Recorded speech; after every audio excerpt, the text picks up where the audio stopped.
right? Nope. Shenzi, I can't remember their names. Now this is the end of the level, but these are the generic hyenas. Actually, don't have the characters yet. Yeah. No. There you go. They salute. Final guy. Can I do it in one life? You can do it. Bang. You gotta get under him and wait till he gets tired. There it is. Slam. Oh my gosh, that went so much better than last time. And down the spine you go. Yay! All right. And there's Scar.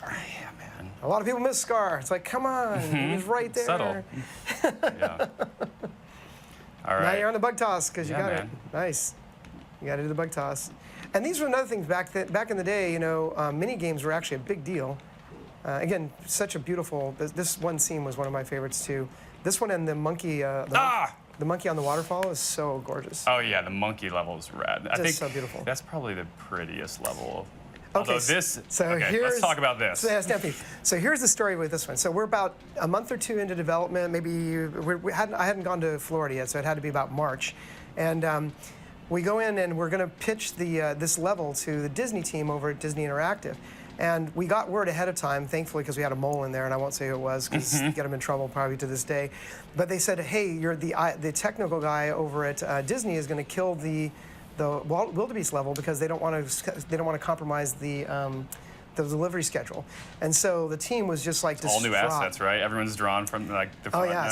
So it's like this. So we said, so we were like, there's no way, that's not going to happen. So about maybe a week before, we actually stopped everything and built the level.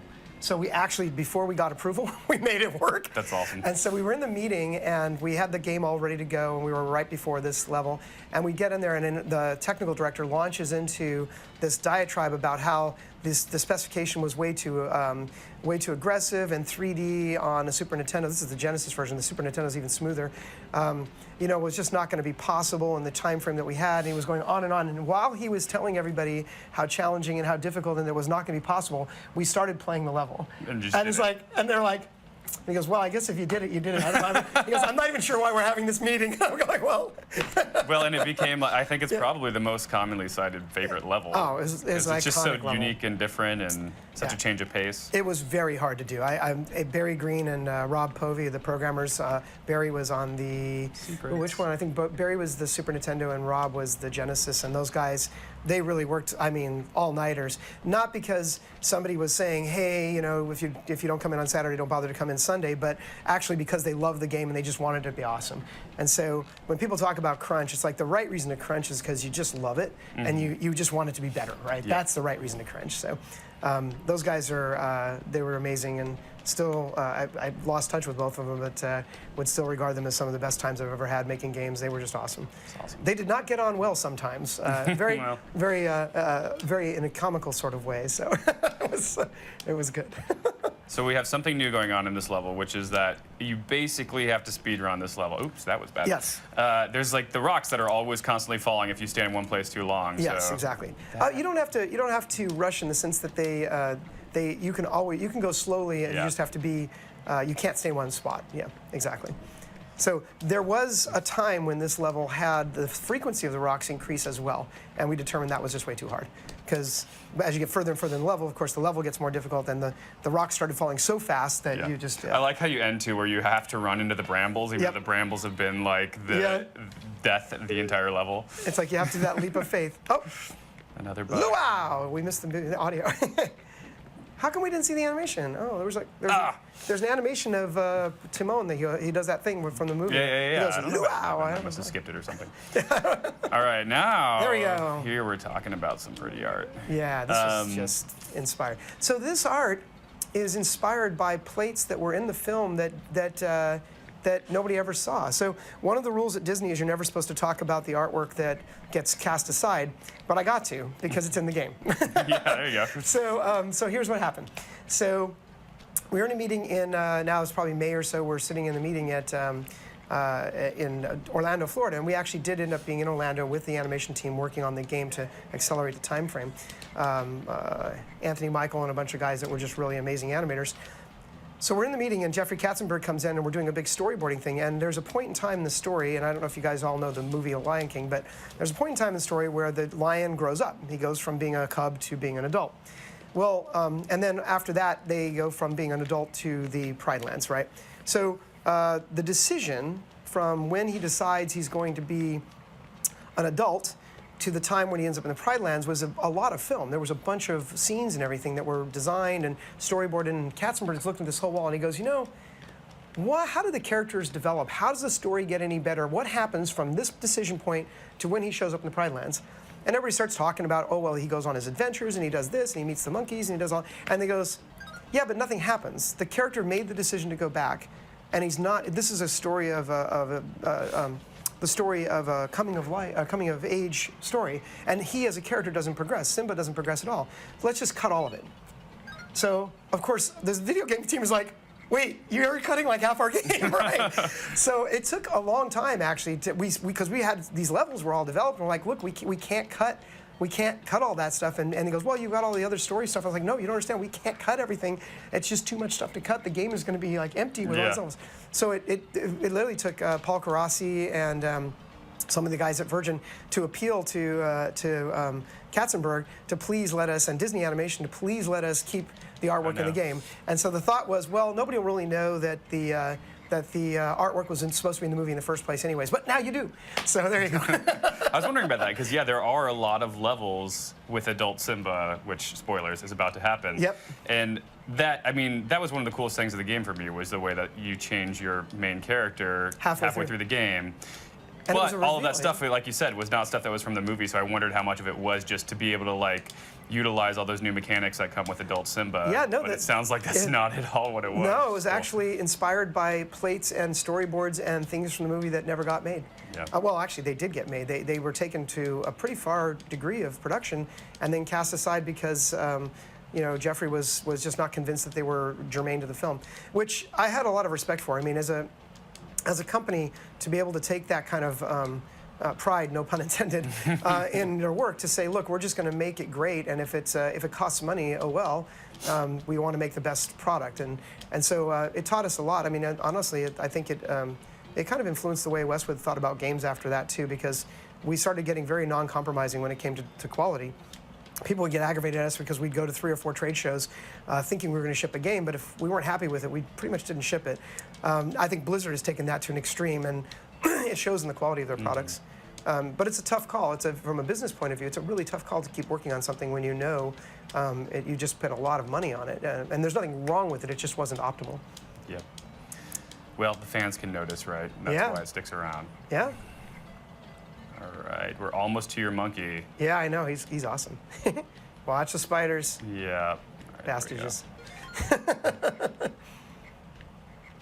This is obviously the not spitting from the frogs movie either. Really so where did this guy come from? This is actually part of the when he enjoys the Pride. No, he wasn't. Is he in there? This character, no, he's not in the movie. Okay. He was originally. Okay.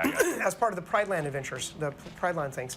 So this character was created by Disney Animation. The team did the video game team did not create any of the characters. All the stuff came from Disney material. So, and obviously he wasn't. I don't remember him throwing coconuts. That might just be a game mechanic, but that whole look of the silverback. I don't know if you guys have ever watched Real Gorillas, but the animators at excuse me, the animators at Disney used to do a lot of they did a lot of research, obviously, on the characters. And silverbacks will sit there with their back to you like this and just kind of look over their shoulder at you with really annoyed look on their face. It's amazing.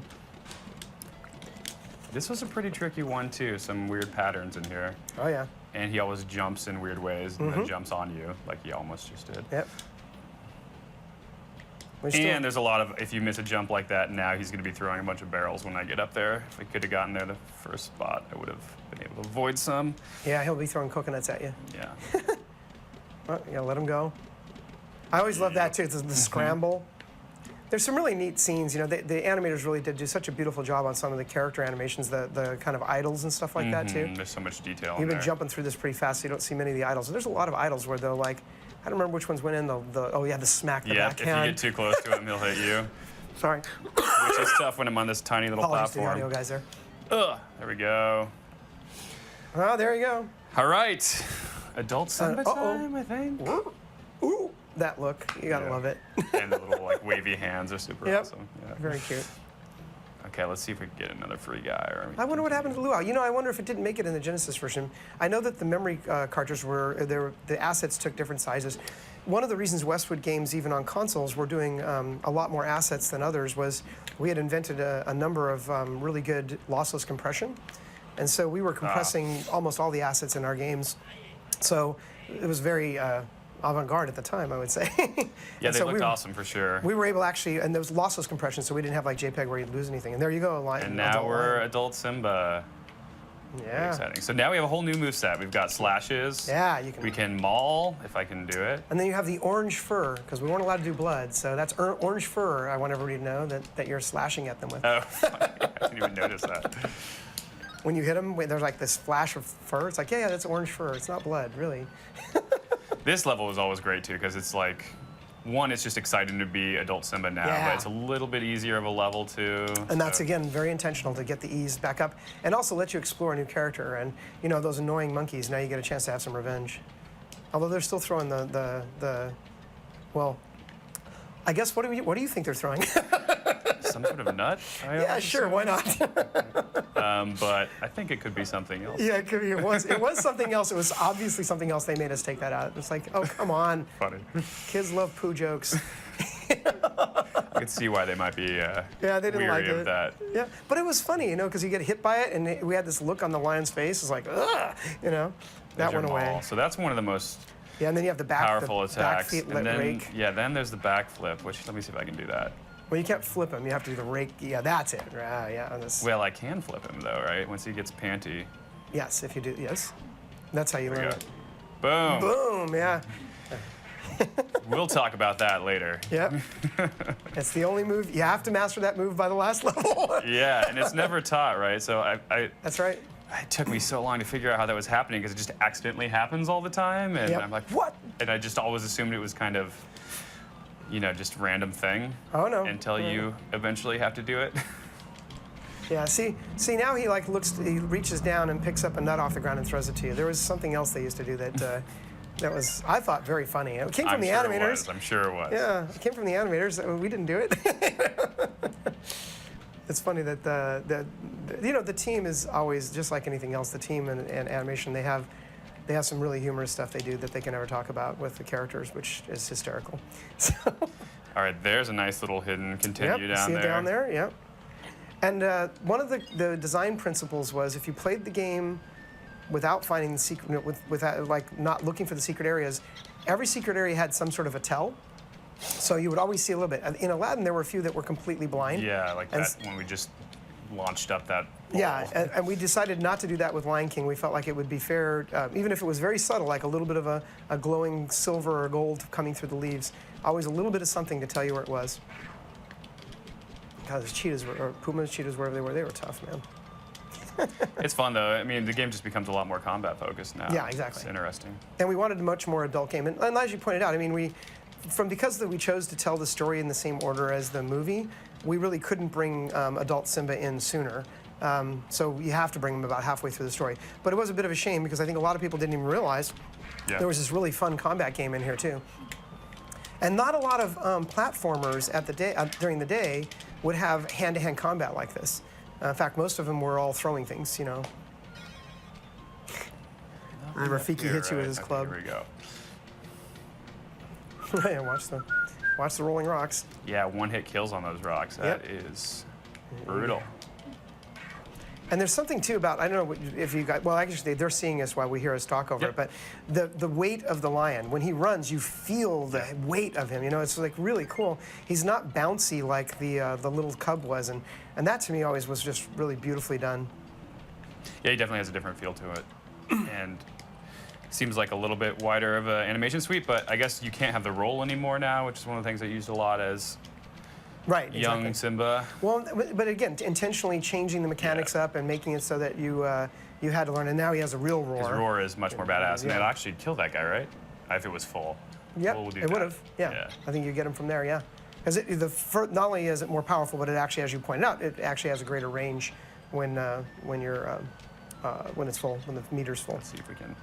There we go. Yep. Secrets. Slash, slash, slash. Now I've got a powerful roar. Yeah, now you're all full. Well, almost not quite full. Ooh. Punk. Right. And then there's some, I mean, you probably know because you probably did them all, but there are some secrets that you actually have to preserve your roar because the only way to get to it is to use a roar. Yeah. So there's a few of those too. Yeah, and it took me a while as a child to, you ignore the UIs and stuff to realize that like full roars are necessary for actually flipping over some of those guys Exactly. and stuff like that. I think, was it necessary for Scar? I can't remember. I Maybe don't not. believe so. And I like that too, where Rafiki clears the way and gives you your continue point. That's nice. And now we get to see Father in the sky. Luke. No, sorry, Yeah. wrong movie. Have you seen the musical? Yeah, oh The yeah. musical's amazing too. Multiple times. Like I love the movie. I've seen it saw it in theaters when it first came out. Saw it in IMAX when it came to IMAX, and then 3D. But then yeah, the stage musical is also just Oh, an it was amazing. interesting. And the actual, amazing before the thing. musical, they did a launch event in Chicago for the game, and they had all the performers that ended up doing the musical, and it was like going to a Baptist revival. I mean, they had all the gospel singers there and everything, and they had cheese statues that were the size of these characters. I don't know what Disney spent a lot of money on it, because it really was more, for them, it really wasn't about making money on the video games, although I think it did quite well. Yeah. I know it did quite well. It was actually for them more about making sure the brand got promoted. And it changed the way that I thought about making licensed properties. And after doing Lion King as a designer and as a creator, I went on to do Monopoly and then Blade Runner. And this game taught me that the most important thing you can do with any franchise is be its biggest fan and make sure that any kind of licensed property adds to the value of the franchise and doesn't borrow from it. And so that was something I got out of Disney for sure. They really honestly didn't care so much as if the game made money. They cared more about, is the game going to add people to the sort of wonder and feeling of love of the actual brand, the franchise. And now we're at a very challenging level Yeah, too. very tough. This is the other one. I think Elephant Graveyard and this one are. Yeah, this is meant to be Probably the the this is one of the scenes that was storyboarded out and everything, and they just didn't make it into the film. Of when Simba's heading back to the Pride Lands and he goes through the geysers, the molten geysers, basically. They're not. It's not lava, although it certainly looks like that. It was these hot steam geysers and everything. So an underground thing, and again, inspired by a few panels and drawings and some stuff that just didn't make it. It'd be surprising, I think, to most people how much artwork is created for films that doesn't ever make it in. For sure. Oh man, those drips are so Yeah. hard too, and you can't see them until they come. You just kind of have to memorize exactly where they are. We're almost through the checkpoint though. Yeah, from here you can't see them. When you're up close enough to the ceiling, you can see the slight bubble kind of. That start. one like oddly stops too when you're down below, which Yeah. is nice because you can't really see it, but There you always go. makes me scared. Yep. Swipe foot. Nice. All right, checkpoint. All right, this is pretty tricky.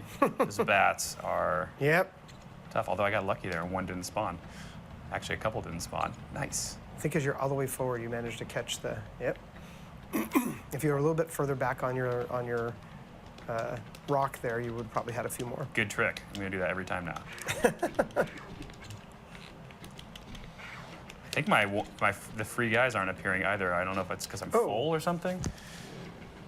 But let's see. Yeah, you've got so many. There should have been one there. And I now see. we've Now you got him. Yeah. There we go. There he is. He's spawning. There, now it's there. I must have just been Yep. maxed out or something. Yeah, he had. I think 8 might be it. I'm not sure.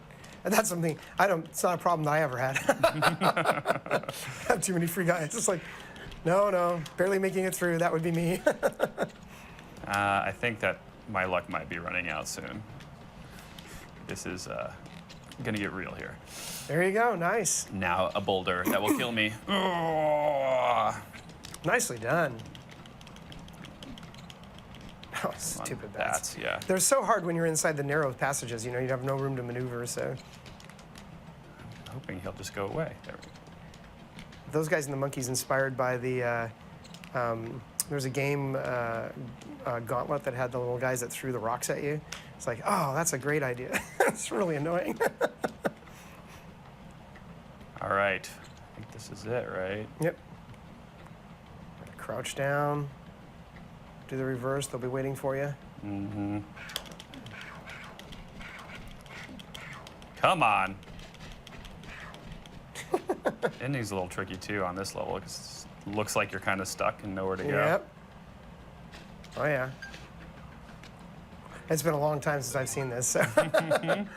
I mean, no joke. Damn near 20 years, I guess. So, yeah, this is just an exercise in staying alive. Yep. Oh, yeah, the rocks. Only safe places on the geyser that's about to cook you.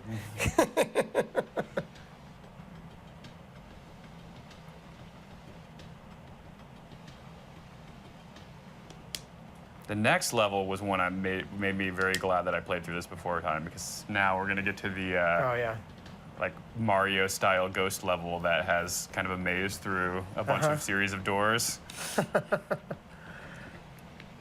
I think I remember the pattern. We'll see.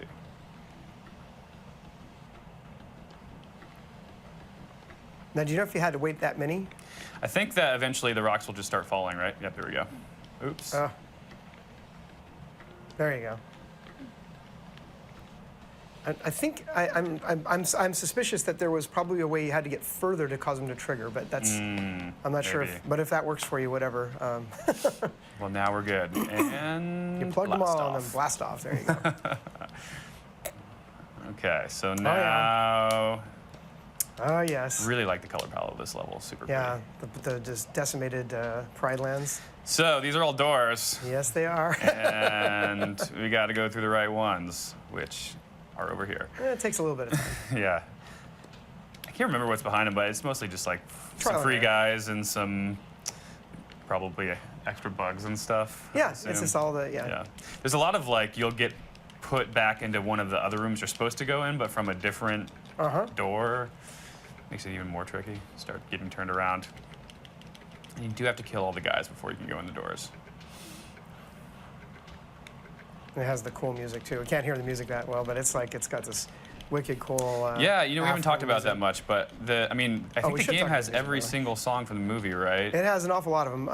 Hans Zimmer, their studios wrote the audio director and composer for Westwood Studios is Frank Kopacki, who now works at Petroglyph, and he's my cousin.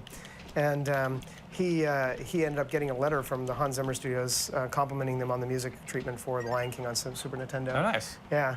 Yeah, well, and then the thing for me was like, there's a lot of the instrumental songs from the movie are in the game, and those have become, you know, like actual songs now in the musical version that have lyrics and stuff like that. And so it was nice to hear. Well, they had lyrics at the time. You know, we had all the music from the film that was a lot of it didn't make it in as well. So. Oh, really? Yeah. So all the music, none of them were. I don't want to. Denigrate Frank's efforts at all because he did such a great job, but I don't think any of the music was actually his creation. All of it was either taken, lifted, or inspired by the things. It's just that he had to make it work on hardware at the time that was really challenging to get the kind of quality that you're looking for. Yeah. And we constantly were battling over assets on the machine as to how much room for music and how much for things. And music doesn't compress very well, actually. Now we are actually at one that I'm not sure. I think it's the left.